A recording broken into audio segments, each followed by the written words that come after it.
Getting input from beneficiaries and stakeholders is extremely important. How else do you know if you're really having the impact that you hope you're having on the ground?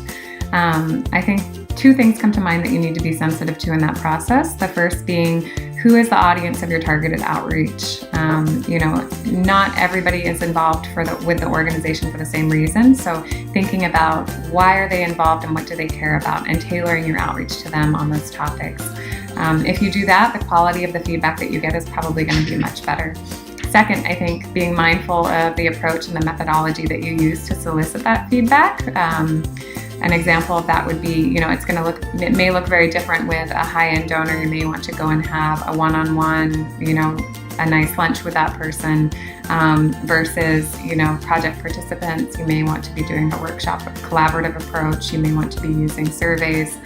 There's so many different tools and resources out there, and I think just making sure that it fits the relationship that you have with that individual.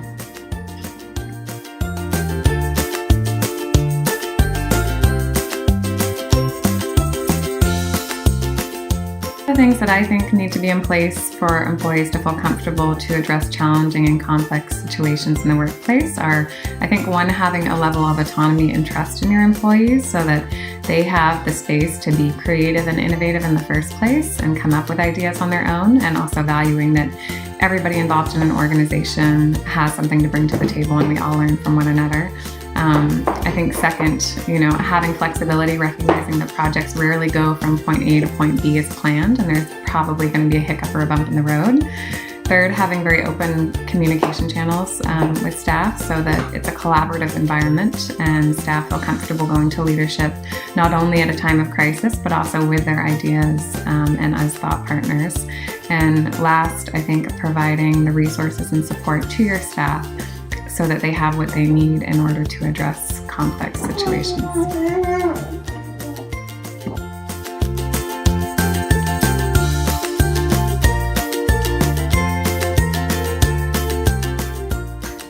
Soliciting feedback on your work and adaptively managing your work as a nonprofit organization is extremely important. In my mind, if you're not adaptively managing the work that you do, it's probably not that effective. I think there's a million different ways that you can do that. One way that we have had success is we operate with a pretty innovative fellowship model, and once a year we bring our fellows together in a working group so that they can meet each other face to face, and they can also have a dialogue with us involved in, what is the organization doing well? How is this program really working?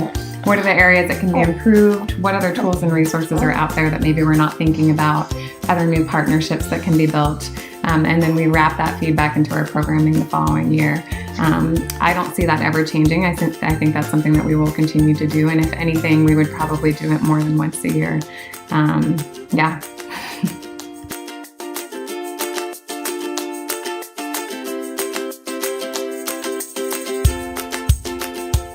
Some of the things that I think are really important to attract donors, potential funders to your projects are one, having transparency as an organization, two, being able to highlight your impact and show really the work you're doing on the ground and the impact that you have, whether that's money leveraged, it's teachers trained, students utilized, etc. Showing sustainability of the work that you do so that potential donors know that the money that goes into your projects is likely going to be sustained in the long term. Hopefully being able to scale any important solutions that your work is doing.